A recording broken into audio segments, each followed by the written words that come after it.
Hey there, it's your boy Foxy, back for more relationship stories. Update. My wife went out last night and didn't come home until this morning. Original post. This is horrible and I'm furious right now, but I'm also depressed as hell. I know what I have to do. It's just killing me that I have to do it. It's fresh and it hurts a lot. My wife didn't come home last night. She went out with a couple of girlfriends, which is pretty normal for her. She's normally back around 2 a.m. on these nights, so I waited up. Around 2:30, I called to check in. She answered, and I could hear people in the background. She told me they went to a party but were leaving in a couple of minutes. She wasn't home by 3, so I texted. It delivered, but no reply. Around 4 a.m., I called again. It rang a couple of times before she sent me to voicemail. My wife finally came stumbling through the door at 6:47 this morning. I know the exact time because I was worried. She was wearing a dress she didn't leave the house in, with mesh leggings I've never seen either. The leggings had clearly been torn, and her makeup was smudged. My heart sank when I saw her. My immediate worry was that she had been assaulted. She only shook her head no when I asked her that. I asked her what she had been doing then, and she only said that I knew what she had been doing. And that kind of confirmed what the voice in the back of my head had been screaming since she walked in. My wife cheated on me last night. I asked her who it was. She shrugged almost casually and said it was somebody they met at the club. She went back to his house and hooked up with him, then Ubered home. She then said she didn't want to fight and just wanted to sleep. So that's what she did. She's still asleep now and didn't even take a shower before passing out. Suffice to say, our relationship is over. We don't have any kids and we rent, so it shouldn't be an extremely complicated process. I keep trying to reason myself out of it, pretending there might be something to salvage here. I've always maintained that cheating would be a red line for me though, and I think I need to stick to that now. Now for the top advice before reading the update. If cheating is your deal breaker, and it's a totally reasonable one, the deal has been broken. When she wakes up, she's going to give you the whole song and dance that she was drunk, that she loves you, etc., etc. But the truth is, she broke your trust and your heart and your vows. Stick to your guns and leave the woman who doesn't respect you enough to stay faithful. Thank you. I don't know why it helps to hear it from another person, but it really does. I honestly don't know that I want to hear her out right now. It's not like I'm going to believe anything she tells me anyway. Also, drunk or not, it doesn't sound like by the interaction you two had she cared one iota. She didn't even try to hide the fact she cheated. You keep trying to reason yourself out of it because this just happened, and you're still in shock. The feeling of betrayal is still going to be there when the shock fades, so don't let yourself humor her now. Also, just to be 100% safe, I'd recommend an STD screening. This might not be the first time she's done something of this nature. I really don't think she's done this multiple times. If she had, she'd likely have come home and told me right away anyways. She's always been the type of person who can't keep things bottled inside. I will get tested though, it can't hurt, though I am a little scared of needles. You didn't think she'd do it the first time either. It doesn't hurt to be safe than sorry. If she's done it once, you would proceed in the assumption she's done it before, especially given her attitude. Damn man, sounds like she wanted you to catch her, like this is not the first time. That thought has crossed my mind too. How casual she was about it doesn't match with the fact that she came home in clothes I've literally never seen her in. Now for the first update. Alright, things have happened. I am no longer at home, I left. I wasn't able to get the day off work today though, so I'm writing this on my lunch now. It's been a struggle keeping myself together today, honestly. I've had to sneak off to the bathroom twice to cry. Things rough, dude. I'll post something more detailed later on, because holy freaking shit, there's a lot. I'm exhausted. I've only slept about 4 hours total since this all happened. It's gonna be a lot of text, probably longer than the first one by a bit. Also, to the woman who felt compelled to send me a topless picture, thanks, but also no thanks. My heart just isn't in that sort of thing right now.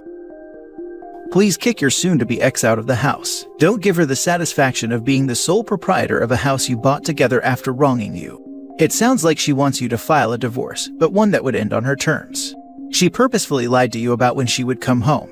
She probably wanted you to stay awake to be agitated, and then make you even more angry by confessing to her infidelity in the coldest way imaginable. That you could have hurt her while you're angry so she can have evidence against you in court. She may have been drunk, but that wouldn't make her less calculating. OP says they rent the place in the original post. I'm glad the process is easier for them now. I have been through this with my first wife. I threw all her stuff in the front yard. She didn't show up for the divorce, so judge granted me divorce in 5 minutes. Hang in there, bro. It will get better. Now for the second update. Me again, folks. I'm sorry I didn't get around to this sooner. I wasn't able to get the day off work yesterday because my boss kind of sucks. I was a complete mess at work yesterday though, so I was allowed to take the rest of the week as vacation, thankfully. I think I went through all of the stages of grief while my soon-to-be ex was sleeping. I wasn't expecting my post to get any attention at all. I just figured I needed to try to talk to someone about it because I was not in a good headspace. I made the post in the morning, and by noon she was still conked out in the bedroom. I had processed things a bit more, and I had a rough plan in my head that I was starting to set in motion. I made a short list of questions I wanted answers to, gathered up all my important documents, laptop, etc. Then I went into the bedroom and started packing myself a suitcase. I know a lot of folks wanted me to kick her out. I did consider it. But honestly, I'm not overly attached to this place. We just rent, and I'm in a lucky enough situation to be able to say that paying half the rent for a few months isn't going to financially end me. It'll sting a little bit, I won't lie, but I'll make it, and I feel like being around this place is only going to remind me of her anyway. I need to be looking forward, not back. She ended up waking up about halfway through me packing my suitcase. There was momentary confusion as she looked around the room. Then she just started bawling. Maybe this is awful of me, but I didn't bother comforting her. I told her I had the screenshots of her Uber and text messages from her phone, and that, plus her confirmation, was enough that things between us were completely done. She didn't answer me and just cried louder. I debated trying to continue the conversation, but I decided to just pack the rest of my suitcase and head back out to the living room until she came out. When she finally left the bedroom, she sat next to me on the couch and asked me if we could talk things through. I told her as calmly as possible that wasn't how things were going to work. I was going to ask questions, and I wanted honest answers. She told me she'd be honest, so I proceeded. My voice was shaking the entire time. It was taking me everything to hold it together, but I kept going. Was this the first time she had cheated? She started crying before she answered that, then told me no. She had cheated on me multiple times over the course of our relationship. It was, and I'm going to use her words exactly here, just sex, a way for me to let off steam. None of it ever meant anything. I wrote a comment shortly after making my post that all the love couldn't just fade away in one swoop. Well, it can. It hit me right then that I wasn't dealing with my wife. The person I was married to literally wasn't in the room. This was someone different. She refused to tell me exactly how many times she had cheated, just more than last night. Had she used protection? No hesitation from her before she nodded her head emphatically. She seemed surprised I'd even asked that. I'm still going to get tested just to be safe. I did some research into timing, and I'm going to look after it. Were her friends also cheating on their spouses? Yes and no. I tried to get her to tell me which of her friends were cheating so I could get in contact with their spouses. She probably should have, because her refusal led to me messaging pretty much the romantic partner of every one of her girlfriends I could find on social media. There are a couple I don't know or couldn't find, but I did my part. Why did she do it? This was the answer that gutted me the most. I'm going to use her exact words again. I need to have variety. I told her that it's not like our intimate life is dull. She clarified, it's not the same as something new. I didn't even have a response to that one. I had expected something about me working too much or not supporting her emotionally. Nope, she just banged other guys because she felt like it and wanted to have some fun. When I didn't respond, she started asking me about counseling and therapy. I reiterated that our relationship was over. I'd be leaving. What she did next disgusted me. My ex actually tried to be intimate with me. She put her hands on me and started trying to take off my clothes. I felt like I wanted to vomit and pushed her away after a couple of seconds. She just kept telling me that she would figure out a way to fix it, that we would work through it together. I told her that there was no way, and she started bawling again. She went to the bathroom and locked herself inside. I was just sick of everything at that point, so I called her mother and told her what was going on. The full story too, the cheating, the questions I had asked, and the fact I was leaving. I've always had a good relationship with my ex's parents. They both decided to drive to town, which is about an hour for them. Once I knew someone was on the way, I just grabbed my things and left. Her waterworks in the bathroom were just annoying me because it felt hollow to me, especially given the answers to my questions. I ended up packing another bag before I left, and took all the things that I could think of that I felt sentimental attachment to, with me. I found a parking lot and sat in my car until I was able to get in contact with a buddy for a place to crash. I tried to take a nap, but I was running on way too much adrenaline. I knew when her parents had made it to the apartment because she started calling me. When I didn't answer those, she started texting me. She had gone from sad and crying to furious. Apparently, I'm a freaking piece of trash for telling her mom everything. Whoops, I'm not sorry. I've received roughly 100 texts from her since leaving. They range from name-calling, all the way to begging me to come back, to sending me pictures of the food she ate for some reason. I haven't responded to any of them. I feel like I said my piece before leaving. So that's where I'm at now. We didn't have joint finances, so that part was easy. I canceled all the subscriptions that go to my credit card just to be sure, and changed all my important passwords. I'm crashing on a friend's couch for the next bit, but I've got some feelers out to some short-term rental places until I can find something more permanent. I've got feelers out for a divorce attorney too. A co-worker of mine had a recommendation, so barring something better, I'll probably go with them. I also wanted to say that I was shocked how supportive everyone was, and thank you for that. Truly, from the bottom of my heart. It isn't easy for me to talk about emotional things with people close to me. This was an invaluable venting place for me. Thank you all so much. Glad you've had the strength to get out of there and not put yourself through more of your ex's BS. I find it funny that she started crying now. Seems like a complete flip from how heartless and cold she was to you when she first came home. Good riddance and good luck to your future OP. I honestly don't know if she was crying because I was leaving, or just because she was caught and the little universe she had built for herself was crumbling. I'd like to think she cared I was leaving on some level, but her response to the whole thing does make me question. I'm looking into therapy, but as weird as it sounds, I want the anger to fuel me a little longer. The crying was the same reason a child cries when it gets caught with its hand in the cookie jar. The way she responded and acted, and her reasoning behind all of it, tells me she didn't care. She just cared about getting caught and that this will change her way of living.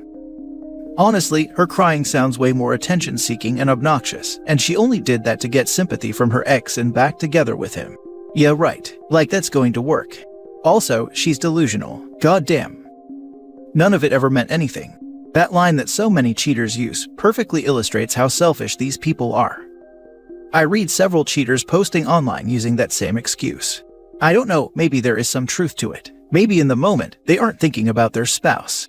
It still doesn't change the decisions they make to continually mislead, but maybe it's not an outright lie.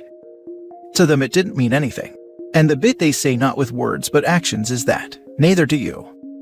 She's freaking mental, and the fact she had the gall to call you a piece of trash despite her treachery and dishonesty is sad. She's delusional that she thinks she can fix it. Don't look back, OP, you did well with this, and I hope this isn't too turbulent of an episode of life in the end. Now for the last story. Wife, 35 female, and I, 35 male, suggested we get a white sperm donor. We are both Chinese. I am worried she never was attracted to me. My wife and I have been married for 4 years, and for the past 3.5 years, we have been trying to conceive. It has been tough for the both of us. We both have really busy jobs, and we have a dog that has been sick, plus our commutes to our jobs are both an hour long, so it just adds a lot of strain on our relationship. The frustration that has been going on now is that we still haven't been able to get pregnant. We have gone to fertility doctors, and they haven't said that either of us are infertile. We have started really tracking my wife's cycles. I have done some yoga, eating healthier, and getting sunlight. We even planned our trips to Florida during the time my wife is ovulating. We have not tried IVF as it is really expensive, and it would completely eat away our emergency fund, and it usually requires multiple tries as well. My wife and I were talking about this, and she has asked me about how I would feel about a sperm donor. I told her I really would like to be the father of my children, but if it came down to it, I would be open to a sperm donor or adoption. She then starts going off about how picking a sperm donor is actually really great, because it's one of the places you can pick out the exact genetics you want for your kid. This was lighthearted. I was like, yeah, it's cool. She then asks me how would I feel about choosing a white sperm donor. I was like, I would be against it. And then she starts asking me why. And I'm like, hey, I would like my children to look like me. She then is like, that's a really patriarchal and racist concept. She then starts listing off all the great things that would happen. She is like, our kids would be taller, they would fit better into American society, and then starts going off on how interracial babies are the cutest. I am getting visibly uncomfortable, so she kind of backs of the topic. I'll be honest, like if we went to the sperm bank and all we got are white sperm, I am like, okay, that's fine. But this coming from my wife makes me really uncomfortable. First, we haven't even tried IVF, and neither of us are infertile. And if we go for a sperm donor, we would need to pay for IVF for that as well. And what makes me feel really uncomfortable is the fact that I think almost all of the guys she dated before me were white. And I had some friends be like, dude, she is only with you because she is 30 plus and looking to settle down. And I just brushed them off. But now the fact that we are having these talks already is making me really uncomfortable. I don't know what to tell her. Seriously, now I am wondering if I am even her type. Like if we have an Asian child, will she be like, oh, I wish he was a mixed race one? I am legitimately scared. I'll say this, that the workload plus stress has taken a toll on our relationship, so I am not sure if I should take it in as negative way as I am. Is couples therapy a good option for our situation? Now for the advice. Attraction aside, it sounds like your wife has some deep-seated complex about her race. This is something you might want to unpack before you go forward with IVF. Or maybe she's banging a white dude and wants him to be okay with a white baby coming out. I have a feeling she's secretly taking Plan B or using some form of contraceptive behind his back.